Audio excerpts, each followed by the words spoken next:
Hello दोस्तों, कैसे हैं आप सब? उम्मीद करता हूँ आप सब बिल्कुल ठीक होंगे। दोस्तों, आज मैं जो आपको कहानी सुनाने जा रहा हूँ, इसको सुनने के बाद सिर्फ डर ही नहीं, मैं कहूँगा आपको सीखने को भी बहुत कुछ मिलेगा। कहानी में आगे बढ़ने से पहले कुछ बातें ज़रूर कहना चाहूँगा कि आपका पर्सनल स्वार्थ कितना बड़ा हो सकता है, आपकी इच्छाएँ कितनी बड़ी हो सकती हैं, आपका घमंड, आपका दुःख, आपकी पीड़ा या आपकी जलन या आपका बदला, ये सब कितना बड़ा हो सकता है? क्या ये इतना बड़ा हो सकता है कि किसी निर्दोष की जान ली जा सके? क्या ये इतना बड़ा हो सकता है कि किसी इंसान जिसकी कोई गलती नहीं है, उसको तड़पने के लिए छोड़ दिया जाए? उसकी रातों की नींद, दिन का चैन खींच लिया जाए? उसे बर्बाद होने की कगार पे छोड़ दिया जाए या किसी का जीवन पूरी तरह से बर्बाद कर दिया जाए? ये कितना बड़ा हो सकता है? कोई भी चीज़ इंसानियत से बड़ी नहीं हो सकती। पर आए दिन हम ऐसे कई किस्से सुनते हैं, जहाँ पे इंसानियत शर्मसार हो जाती है। मैंने अभी बहुत रिसेंटली ऐसे कई सारे किस्से सुने हैं। मेरे पास कइयों की ऑडियो रिकॉर्डिंग है जो आने वाली स्टोरीज में मैं सुनाऊँगा। कभी वो कहानियाँ हमें अपनी हाउस हेल्पर से सुनने को मिलता है, कभी वो कहानियाँ हमें अपने रिश्तेदारों से सुनने को मिलती है। अभी कुछ दिन पहले तो मैंने ब्लैक मैजिक से लेके एक कहानी, मतलब कहानी क्या, ये रियल हादसा था और झारखंड का था। सिर्फ़ बेटे की ख्वाहिश में एक खुद की माँ अपनी 2 बेटियों को बलि चढ़ा देती है खुद के हाथों से और उसके ऑर्गन्स खाती है। आप बिलीव करेंगे? ये हादसे को मैं एज़ अ कहानी नहीं, एज़ अ ट्रू इंसिडेंट मैं बहुत जल्दी सुनाऊँगा। जब मैंने इस बारे में सुना ना, तो मेरी रूह काँप गई कि कैसे? कैसे कोई कर सकता है? बेसिक नॉलेज नहीं है उनको कि लड़का-लड़की होना किस चीज़ पे डिपेंड करता है। क्योंकि आप पढ़े-लिखे नहीं हो, आप पढ़ लिख नहीं रहे हो, या मुझे लगता है सिर्फ पढ़ाई-लिखाई नहीं, बहुत जगह केसेस में तो पढ़े-लिखे लोग भी इस तरीके की चीज़ें कर रहे हैं। इसलिए मैं कभी भी सिर्फ शिक्षा को इस चीज़ के लिए ब्लेम नहीं करूँगा कि किसी को शिक्षा नहीं है इसलिए वो कर रहा है, क्योंकि ये गलत होगा। बहुत सारे लोग जो अच्छे खासे पढ़े-लिखे हैं वो भी इस प्रैक्टिस में हैं।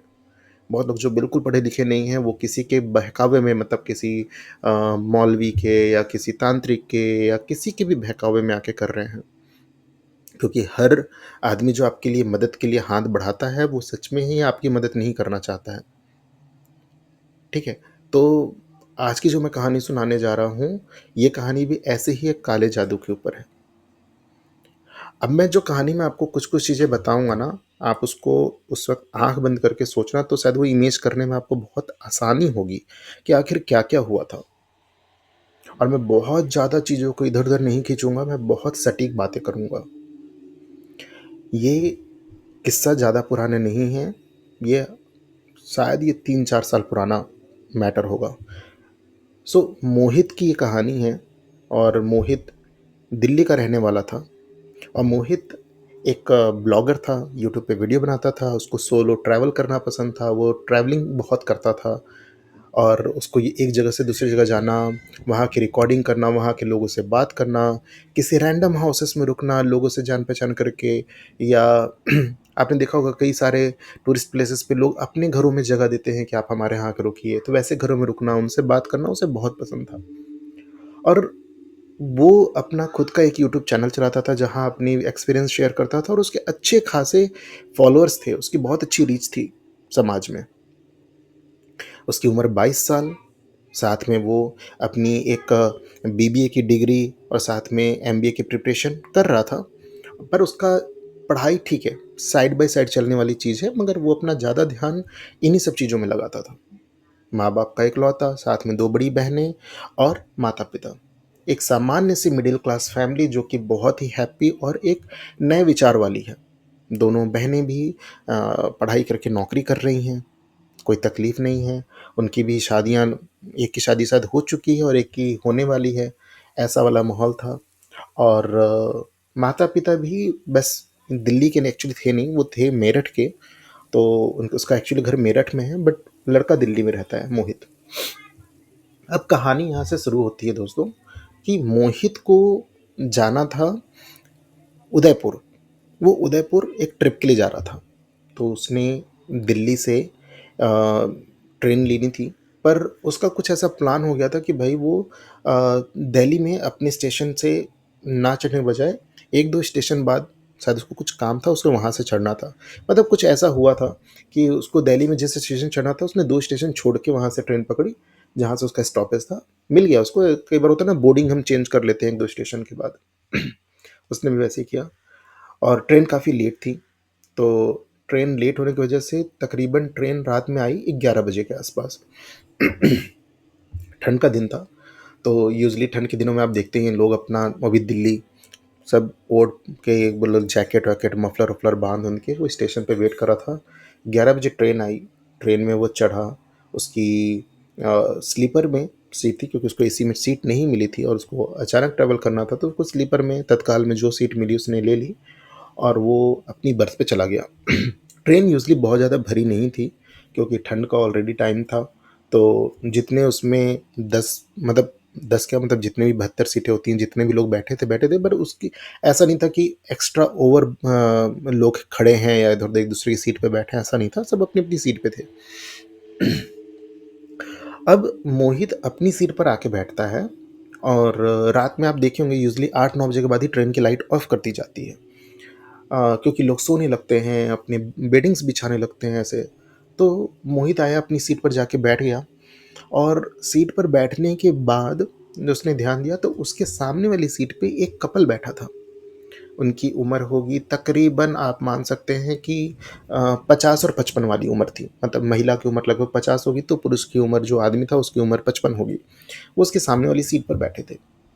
तो वो बैठे थे और जब मोहित आया, बैठा, तो उनके चेहरे पे एक चमक सी दिख रही थी, मतलब एक मुस्कुराहट कह लो आप, बट वो काइंड ऑफ बड़ी सस्पिशियस सी स्माइल थी। वो मोहित को देखते हैं और मोहित अपने आते ही अपना बैग रखकर वो अपने कंबल और बेडशीट बिछाने लगता है, तकिया, कि उसको सोना है।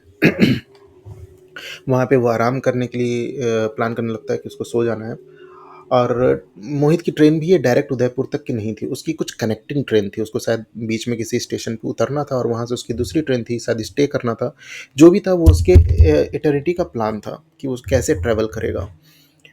पर आगे क्या होता है कि थोड़ी देर बाद लगभग 15-20 मिनट बीतते हैं और मोहित को बड़ा अजीब सा लगता है कि वो दोनों सामने बैठे हैं और मोहित को ही देख रहे हैं घूर घूर के।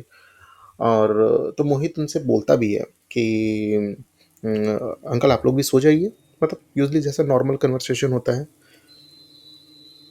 तो उसमें से वो आदमी पूछता है कि बेटा तुम कहाँ तक जा रहे हो। तो मोहित ने बोला कि मैं, एक्चुअली मुझे उदयपुर जाना है, पर मैं बीच में इस पर्टिकुलर स्टेशन पे उतर जाऊंगा, मेरे को वहाँ पे कुछ काम है और फिर मैं वहाँ से दूसरी ट्रेन ले लूँगा। तो बोला क्यों अंकल? तो बोले नहीं नहीं, हमारी क्या है कि हमारी एक वेटिंग है और एक ही सीट हमारी कंफर्म हुई है। तो हम एक ही सीट पे 2 लोग हैं, तो तुम उतरोगे तो हम तुम्हारी सीट ले लेंगे, और अगर वो किसी को असाइन नहीं होती है तो, जो कि ये इस तरह की कन्वर्सेशन बहुत होती है। अब ये बातें खुलने लगी एक दूसरे से। अच्छा तुम कहाँ जा रहे हो, कहाँ तक जाओगे, क्यों जा रहे हो, क्या करते हो, क्या नहीं करते हो। और मोहित को भी बहुत ज़्यादा फैमिलियर लग रहा था। मतलब कई बार हमें ट्रेन में ऐसे लोग मिलते हैं जो जेन्युइनली बहुत ज़्यादा फैमिली टाइप ही लगते हैं, वाइफ्स बहुत फैमिली वाली आती है, उनसे ऐसा लगता है कि हाँ ये हमारे जैसे ही लोग हैं। तो मोहित को वैसे ही लग रहा था कि हाँ कुछ नहीं, हमारे जैसे ही लोग हैं और नॉर्मल है बिल्कुल। तो वो भी बात किया जा रहा था कि हाँ मैं दिल्ली में पढ़ता हूँ, अंकल हूँ तो मैं मेरठ का, और ऐसा वैसे। और वो औरत भी खूब अच्छे से बात कर रही थी कि हाँ बेटा तो फिर पढ़ाई अच्छी चल रही है, तो आप घूमने जा रहे हो, आपने राजस्थान पहले घूमा है क्या, ऐसा वैसा। फिर मोहित ने पूछा कि तो आंटी आप लोग घूमने जा रहे हैं क्या? बोले नहीं नहीं नहीं, हम तो हरिद्वार से आ रहे हैं और अभी हम राजस्थान के ही हैं। तो उन्होंने किसी गांव का नाम लिया, बोले कि ये उदयपुर के पास में ही पड़ता है, हम उधर ही के गांव के हैं, तो हम वहाँ जा रहे हैं। और बाकी नॉर्मल बातें होने लगी।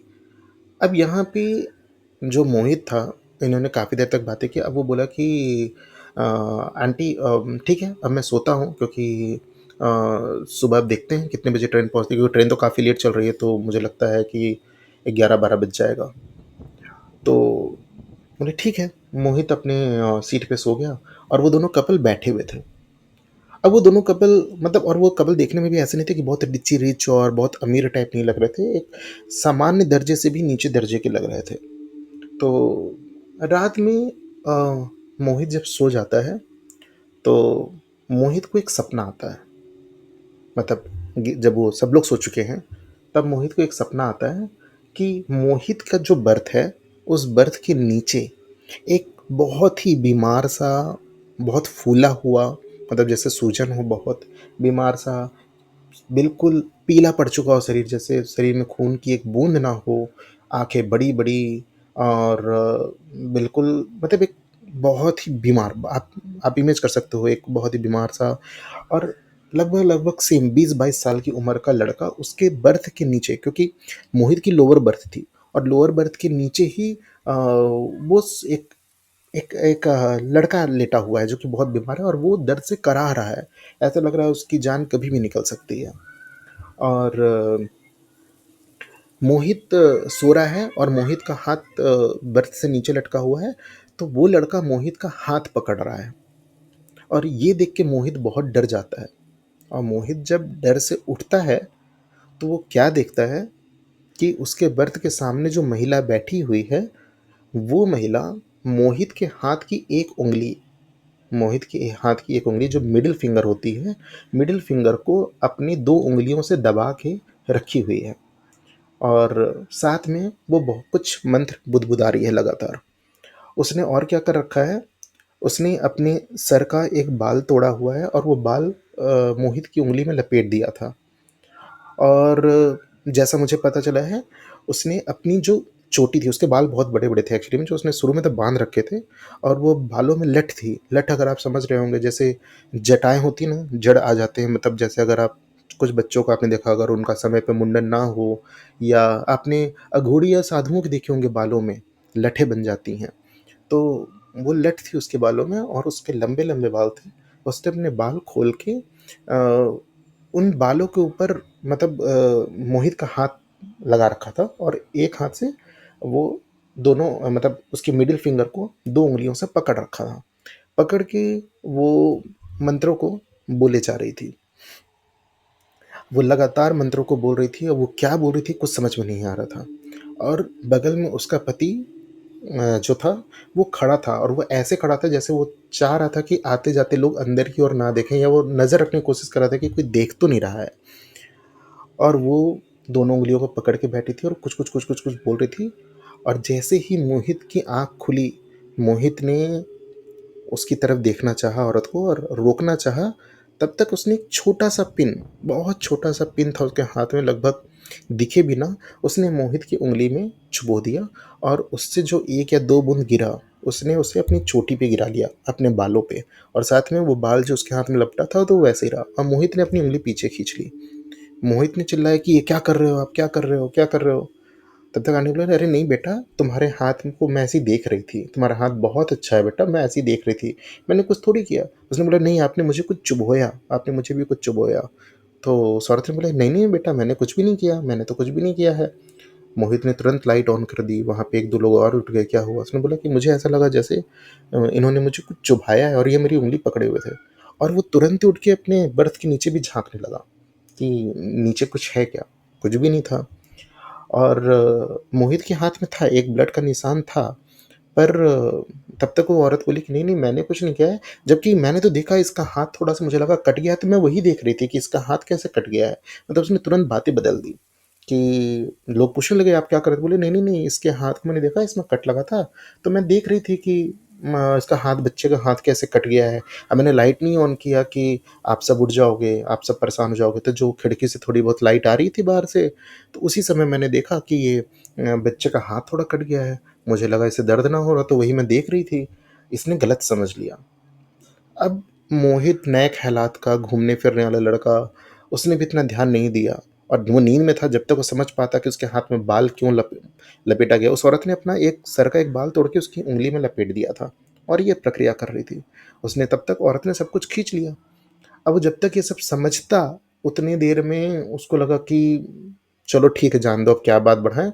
वो थोड़ा-सा अंकल और वो औरत को आदमी औरत को थोड़ा गुस्से की नज़र से देखा और सो गया। अब यहाँ पे वो औरत वापस अपनी सीट पर आके बैठ गई। बट वो अभी भी ऐसा नहीं था कि ये दोनों मियाँ-बीवी सो रहे हों, वो दोनों मोहित को ही लगातार देख रहे थे। अब सुबह हुई, सुबह लगभग 7-8 बजे तक ट्रेन में यूजुअली लोग उठ जाते हैं, तो मोहित भी उठ के बैठ गया और मोहित ने फिर यूँ ही मतलब बैठा और वो अंकल आंटी को देख रहा था। उसने मज़ाक भी नहीं कह सकते हो आप, उसने मतलब ऐसे ही पूछा कि आंटी आप क्या कर रहे थे रात में? मतलब मुझे तो ऐसा लग रहा है आप मेरी उँगली पकड़े हुए थे और मुझे लगा आपने कुछ चुभोया। बोला कि अरे नहीं बेटा, मैं क्यों चुभोऊँगी और मैं मुझे चुभो के क्या मिलेगा? मैंने तो देखा आपके हाथ में चोट लगी थी, आप सपने में होंगे ना इसलिए आपको ऐसा लगा होगा। तो मैं आपकी उँगली देख रही थी कि ये कट कैसे गया है, क्योंकि मुझे रात में नींद नहीं आ रही थी। तो बोलता है अच्छा, अच्छा ठीक है। फिर बोली कि अरे मेरा भी एक्चुअली क्या है ना, तुम्हारी उम्र का एक बेटा है। तो तुमको देख के ना मुझे उसी की याद आ रही थी। तो अभी बड़े दिन से मैं मिली नहीं हूँ ना उससे, तो मुझे उसकी याद आ रही थी, तो वही मैं तुम्हारा हाथ देखने लगी थी। उसके भी हाथ-पैर तुम्हारे जैसे ही हैं, बिल्कुल चेहरा तुम्हारे जैसे मिलता है और सेम उम्र का है, वो भी पढ़ाई कर रहा है। तो फिर मोहित ने बोला अच्छा, अच्छा ठीक है, कहाँ पढ़ता है? तो बोली अरे वो तो जयपुर में पढ़ता है, वहीं पे रह के जॉब भी करता है और पढ़ता भी है और अब हमारे पास तो इतने पैसे हैं नहीं ना बेटा, तो उसको कुछ ना कुछ नौकरी भी करनी पड़ती है। अब ये फिर से वापस ना बहुत फ़ैमिलियर होने लगे, मतलब बहुत ही फ़ैमिलियर हो गए। फिर मोहित भी कल रात की बात जो हुई उसको भूल गया। अब सुबह उसने अपना टिफ़िन खोला, उसमें से जो भी उसने पराठे-वराठे रखे थे उसको नाश्ता-वास्ता किया। वो हस्बैंड-वाइफ भी अपना खाना खाने लगे। अब खाना खाते-खाते उस औरत ने अपने बैग में से एक छोटा-सा डब्बा निकाला।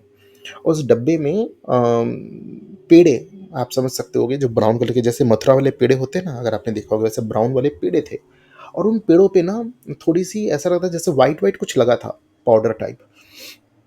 तो उसने खाना खाने के बाद बोला कि उस औरत ने मोहित को बोला कि ये लो बेटा, मीठा खा लो।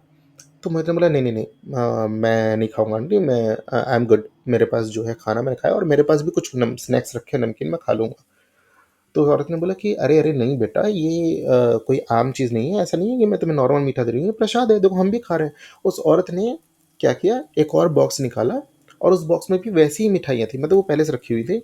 उसमें से वो अंकल खा रहे हैं, वो खा रही है, पर इसके लिए जो दिया ना वो अलग थे, 4 ही पीस थे उस छोटे से डब्बे में। मैंने कि इसमें से तुम खा लो। तो बोले कि नहीं आंटी मुझे नहीं खाना। बोले अरे बेटा, मैं अपने में से नहीं दे रही हूँ ना, क्योंकि वो हमने जूठा कर दिया है, ये साफ इसमें से खा लो।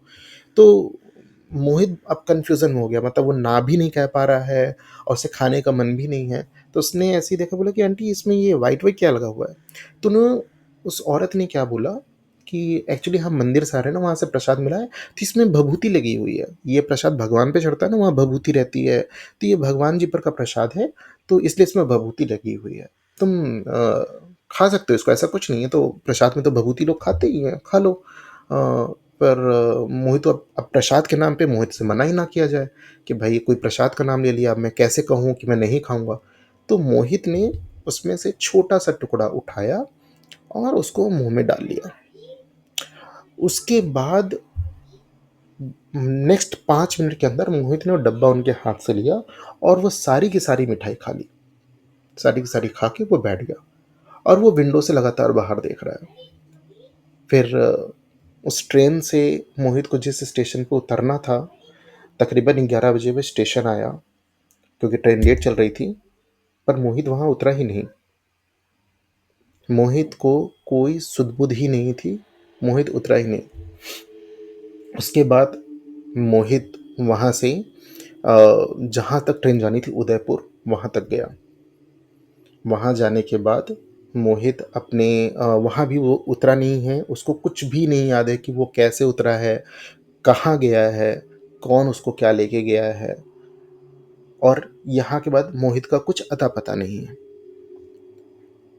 4 दिन के बाद, चौथे या 5वें दिन के पे एक फ़ोन आता है मेरठ में मोहित के मम्मी-पापा को कि हमें एक लड़का मिला है, उसके शरीर पे कपड़े नहीं हैं और वो हमें यहाँ पे एक मतलब एक खंडहर टाइप जंगल टाइप है, वहाँ से हमें वो लड़का मिला था।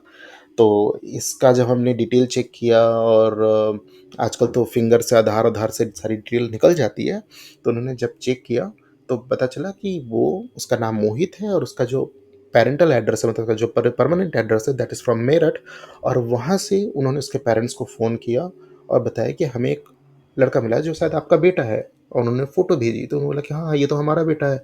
पर वो 4-5 दिन पहले घूमने के लिए उदयपुर गया था और हम 4-5 दिन से उसका फ़ोन लगा रहे हैं, उसका फ़ोन ही नहीं लग रहा है। वो कहाँ है? हम तो बहुत घबरा गए थे, परेशान हो गए थे। हमने यहाँ पे इंक्वायरी भी करवाई है। तो वो बोलते हैं कि ठीक है, इसकी तबीयत ठीक नहीं है, हमने इसको यहाँ के हॉस्पिटल में एडमिट रखा है। आप में से कोई आके इसकी पहचान करवा के इसको अपने साथ लेके चले जाएँ। मोहित के पेरेंट्स उदयपुर जाते हैं। उदयपुर के जिस हॉस्पिटल में मोहित को रखा गया था, वहाँ पे मिलते हैं। उसके बाद थाने में जाते हैं, सारी फ़ॉर्मेलिटी करते हैं, उसकी पहचान दिखाते हैं। सब कुछ दिखाने के बाद मोहित को अपने साथ लेते हैं और उदयपुर से वापस मेरठ के लिए चल देते हैं। अब दोस्तों आगे क्या हुआ क्योंकि ये कहानी सिर्फ इतनी ही नहीं है, ये तो एक बेस है, ये एक शुरुआत है। इसके आगे क्या-क्या होने वाला है, वो मैं आपको अगली कहानी में सुनाऊँगा और ये कहानी सिर्फ मैं ये भी बता दूँ दोस्तों सिर्फ इतनी नहीं कि आज मैं लेके आया हूँ तो अगले पार्ट के लिए आपको बहुत इंतज़ार करना पड़ेगा। जैसा कि मैंने कमेंट में पाया कि बहुत लोगों ने ये बोला कि आप कहानियों को छोटे-छोटे पार्ट्स में लेके आइए और जल्दी-जल्दी लेके आइए।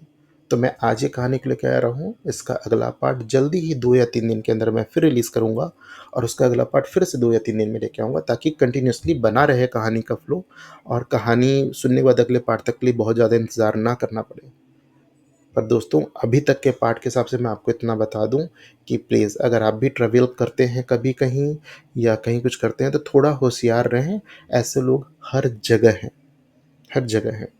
आखिर वो औरत उसकी उंगली पकड़ के क्या कर रही थी? उसके मन में क्या इच्छाएं हैं? क्या दबी हुई इच्छा है? और मोहित की ऐसी हालत हुई क्या? मोहित कहाँ से पाया गया? मोहित क्या कर रहा था उस खंडहर में? उसके कपड़े कहाँ थे? ये सब चीज़ मोहित खुद से बताएगा। पर उसके लिए इंतज़ार करना पड़ेगा सिर्फ 2 दिन बाद मैं इसका अगला पार्ट लेके आऊँगा। तब तक के लिए आप अपना ख़्याल रखना, कहानी से जुड़े रहना और ये कहानी आपको कैसी लग रही है, इंटरेस्टिंग लग रही है या आप इसमें और भी कुछ सुनना चाहते थे क्योंकि दोस्तों मैं पिछली 2 कहानियाँ 1-1 घंटे की लेके आया था। अब मुझे तो खुद ही 22 मिनट की या 30 मिनट की कहानी लाने में ऐसा लग रहा है कि मैं कितना छोटी कहानी बोल रहा हूँ। पर दोस्तों मैं नहीं चाहता हूँ कि एक बार में कहानी बहुत ज़्यादा ओवरलोडेड हो जाए या डिटेल्स को मैं श्रिंक कर दूँ क्योंकि इस कहानी में बहुत डिटेल्स है। तो मैं चाहता हूँ हर चीज़ में बहुत डिटेल में सुनाऊँ आपको और पॉइंट टू पॉइंट भी बात करूँ, बेमतलब की बातें ना करूँ। तो अगले पार्ट ज़रूर सुनना और ये कहानी अगर आपको पसंद आई है तो प्लीज़ लाइक कर देना यार और मेरे चैनल को अगर अभी तक आपने सब्सक्राइब नहीं किया है तो प्लीज़ सब्सक्राइब कर लो दोस्तों। इसमें आपका कुछ नहीं जाएगा बट मेरे को एक सब फॉलोवर मिलेंगे, मेरे सब्सक्राइबर मिलेंगे, मेरी रीच बढ़ेगी तो एटलीस्ट मेरा थोड़ा भला हो जाएगा। प्लीज़ चैनल को सब्सक्राइब कर लो, कहानी को शेयर करो और हम जल्द मिलेंगे 2 दिन के बाद, सॉरी 1 हफ्ते नहीं 2 दिन के बाद। तब तक के लिए आप अपना ख़्याल रखना। जय हिंद।